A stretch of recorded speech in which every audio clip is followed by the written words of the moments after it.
This is Pick 6 presented by KFAN. I'm Tatum Everett alongside the voice of the Vikings, Paul Allen, and Viking Entertainment Network's Gabe Henderson. We had a week off, guys, and I don't know about you, I'm pretty well rested after all that time we had to ourselves last week. Yeah, I put some cucumbers on my eyes and I exfoliated my skin. Now I'm feeling like a new man, feeling well rested. No bags under my eyes today, so I'm excited. And in honor of the exfoliating, I had my eyebrows waxed this week to stay in unison with being secure with our masculine femininity. Who knew we had such self-care guys on the staff? I certainly didn't, but I know what I did on Sunday, and that is watch a lot of NFL football. So we're going to get this show going the only way we know how, with our best thing we saw on Sunday. And so, Paul, I'm going to start with you. You had the day off to kind of sit back, relax. What was the best thing you saw on Sunday? There was a lot. I liked New England Patriots quarterback Mac Jones and the way he handled a game against a bad team, with all due respect. But these ballyhooed quarterbacks like Zach Wilson and Justin Fields and Trevor Lawrence, a lot of them are having massive problems. Now, the New England offense is not like the greatest show on turf or 27 Yankees or 85 Bears defense. It's a work in progress. Mac Jones gets it, man, and as control as he was of that game and the way he just continued to flow, Mac Jones, well done. All right, with a second to spare. Remember, we got that 30-second clock, so Gabe, you'll get your half minute right here. Best thing you saw on Sunday. Can I get an extra second since Paul didn't use his? We'll allow, maybe. Okay, all right. Well, best thing I saw on Sunday came about 9:57 p.m. on Twitter. Andrew Siciliano from NFL Network tweeted out, he says, as expected, AFC North winners right now, the best team in the AFC North, Cincinnati Bengals, the best team in the NFC is the Arizona Cardinals. And just speaking of that in general, as a Vikings fan, this is what made me excited because we lost to those teams by a combined 4 points. 15 penalties, 1 missed field goal, 1 extra point missed. We're sitting 5-1 right now. So when you look at that, these two teams right here that are playing really good football, you say, okay, this is a really good team that the Vikings have also. The best thing I saw on Sunday is kind of piggybacking off of yours, Gabe. Jamar Chase is the best thing I saw on Sunday. I know I'm a homer. I know. I get it. I just think this guy is off the charts right now. He's on pace to shatter Justin Jefferson's rookie record, which he just set, obviously, last season. 8 catches, 201 yards, and a touchdown. In 7 games, he has 754 yards. Ooh. He leads the AFC in receiving yards per reception. And he's tied for a conference high in touchdown receptions. I mean, this kid, 7-8 weeks ago, we were talking about, is he going to be any good? Is he going to drop the ball? And now he is. Can he catch? Yeah. I think he can catch pretty well, actually. Off the preseason overreaction. Yeah, that's a good point right there. All right, well, let's get back to our favorite team, though. The Minnesota Vikings have a tall task ahead in the Dallas Cowboys Saturday night. And let's get to those fan questions. Sunday night. Sunday night, You're right. I'm getting a little ahead of myself there. Okay. I think I'm just really excited to get some games going. I mean, Me too. You're dressed up top like you're ready for game day, and then your shoes like you're ready for Friday. So I get it. I've got the kicks on today. But, enough about the fashion. We've talked about self-care and clothes. We got to get to the questions. All right, question number 2.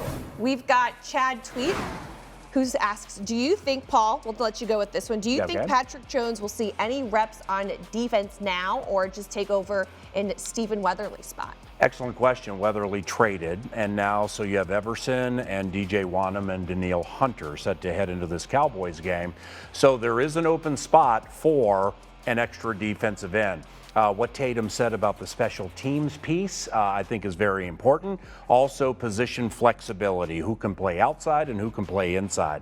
I'm not going to rule out Kenny Willekes, who was terrific during the preseason. Patrick Jones also was terrific during the preseason. I hope Patrick gets some run, but if he doesn't, I ain't going to be surprised. Yeah. There's a tweet out there somewhere, a video of Kenny Willekes doing that one-legged squat on a rope on his torn ACL leg. So the dude is a freak athlete. Yeah, that so he seems sounds prudent. like he's doing pretty well for himself. Well, Gabe, we'll let you get going with question number 3. This is from Texas Boy 413. With Patrick Peterson being down, do you think the Cowboys will try and target his replacement more?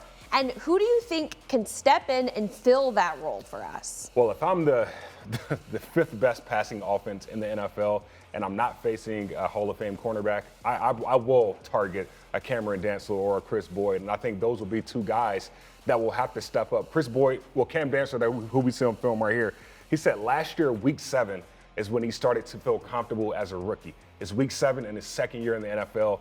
Now he's starting to feel comfortable, and I feel like now we can see him take another step in his career under the tutelage that Pat Peterson has taught him in the first 6 games of the season. See, I think Bashaud Breeland quickly, he needs to wear a Darryl Green or Deion Sanders costume for Halloween, because Dantzler replaces HOF to B. I get it, but the Vikings get it too. So I think he'll get the help, which means Breeland, the veteran, is going to be the one that I think gets targeted a fair amount, and I think he'll come through. Yeah, Hope so. It's going to be a long day for sure when it comes to that Cowboys passing attack. Let's get to question number 4 for you, Paul. Your thoughts on the remaining schedule and how we can finish out games better. Well, from a schedule standpoint, I'm never bullish on casting my gaze too far in advance. I know Baltimore can be daunting, super daunting, just got killed by Cincinnati. And the LA Rams later and at the LA Chargers and the whole thing. I mean, I know it and we all know it. But really until you figure in the bye weeks for each team and the injury situations, it's really difficult to prognosticate how it's going to work. Now, the Vikings can beat anybody in the National Football League, so I ain't tripping on the rest of the schedule. Let's just beat the Dallas Cowboys, get a winning record, and start there. Yes, one game at a time. Like How that. many times have we heard that before? Gabe, you got question number 5. It's on me. Let's do it. This is from, I love this. This is from Babyface Aspirations. He asked, do you think they will open up the playbook a little more? Yeah, what kind of whip appeal you got here, babyface aspirations? Well, over the break, I thought about shaving my beard, so maybe Yeah. I had a baby face then, but I didn't do that. So I'm going to say I think they will open up the playbook a little bit more, because when you have 4 Vikings receivers with 70-plus receiving yards against the number 2 pass defense in the Carolina Panthers before the bye, that gives you confidence as an offensive coordinator. Kirk is playing a lot more comfortable. He's trusting KJ Osborne. He's trusting guys outside of JJ and Adam Thielen. Tyler Conklin, 3 catches, 70 yards against the Carolina Panthers. This is a team that I think will come out the gate swinging and will open up the playbook a lot more with a lot of, I wouldn't say trick plays, but a lot of trickery with what we do. Oh, I like the Halloween tie-in, some trickery on Or treat. the night of trick-or-treats, right? Okay, well, this will get to question number 6. We're all 3 going to tackle this one. So this was submitted by Dustin Roberts. He asks, what needs to happen to slow down all of the Cowboys' weapons on offense? He says it best, seems like a tall task. So, PA, we'll let you go first. Yeah, thank you. It is a tall task, and this team can score a lot of points, and I have massive respect for Dakota Prescott, Ezekiel Elliott, Tony Pollard, Amari Cooper, CeeDee Lamb, Schultz, Jarwin, both their tight ends, all right? The fans you see right there, I'm telling you, it may be cliche and trite when you hear Zimmer, myself, or somebody be like, hey, be really loud, it throws them off on defense. In this game, with the way Dak Prescott calls the game at the line of scrimmage, they are as reliant on changing plays at the line as any team you'll ever see. You be loud, they won't be able to handle the tricks, and we will provide a treat. I like it. I heard the Halloween segment say on the radio. Very nice, by the way. Aw, thank you. Very nice. Yeah, I'm going All to right. show up in a Commissioner Roger Goodell costume. I bet you are. So therefore, I'm going to roll up to the refs before the game and say, Happy Halloween. Can we have all the penalties on them? So you're shaving your beard, is what you're saying. What?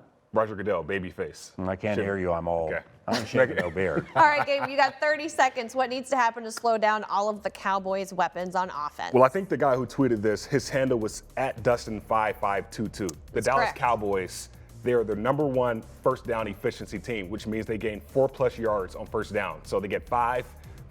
This defense needs to get 2. Only get 2 yards from first and second down. Ooh. Force Dak to throw the ball, Yeah. have a day, and make this team one-dimensional. Tony Pollard, who we see on screen, this guy is dynamic. And he's the backup. And he's the backup because Ezekiel Elliott can run the ball effectively. Sure. So run defense, be good on first and second down, and we'll have a lot of treats on Sunday. I roll in here to do the pick 6 and run into the president of Elias Sports Bureau with all those numbers. Holy cow. Gabe is the resident stats guy right now. Yes, man. So my take on this one, how do you stop the Cowboys offense? You stop it by being a good offense yourself. Whoa. This is going to be just a flat-out Possession. shootout. They're going to score on the defense, and they're going to have a tough day. But I think that after the momentum that we saw against the Panthers. That offense needs to show up, and you got to get points on the board.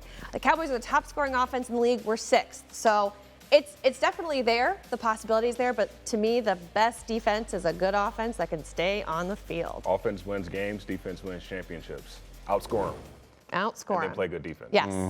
So be sure to stick to Vikings.com as we head into this giant Cowboys game on Sunday night. Thank you to all the fans for the questions. If you have some more questions you would like to submit, Gabe and I normally tweet them out on Sunday or Monday and just reply to those on our Twitter handles, and we'll try and feature you on the show. And thanks again for all your questions this week. For Gabe Henderson, Paul Allen, I'm Tatum Everett. We will see you at the US Bank Stadium on Sunday.